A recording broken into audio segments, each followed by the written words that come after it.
நம்ம எப்படி தீபாவளிக்கு முறுக்கும் அதிரசம்லாம் சுடுறோமோ, அதேமாரி இங்க பொங்கலுக்கு எல்லாரும் முறுக்கும் அதிரசம் சுடுறாங்க. அத பார்த்ததும் நமக்கு ஆசை வந்துருச்சு. ஈஸியா இருக்க அந்த எள்ளாடைய செய்யலான்னு ரெடி பண்ணியாச்சு.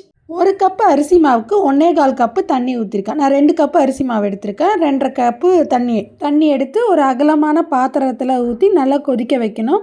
அதோடயே கொஞ்சம் ஊற வச்ச பாசிப்பருப்பு, சீரகம், மிளகாய்த்தூள், உப்பு எல்லாம் போட்டு நல்லா கொதிச்சதுக்கப்புறம் அரிசி மாவு போட்டு நல்லா கலந்து எடுத்துக்கணும்.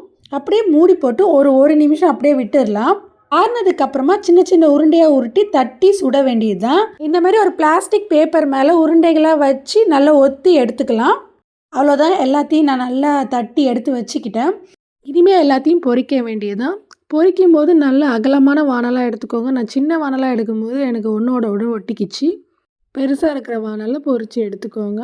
பார்த்தீங்களா, நம்மளோட எல்லடை ரெடி ஆயிடுச்சு. நான் தட்டு நிறைய செஞ்சேன், இவ்வளோ தாங்க மீந்துச்சு. சுட சுட எல்லாத்தையும் எடுத்து சாப்பிட்டுட்டாங்க.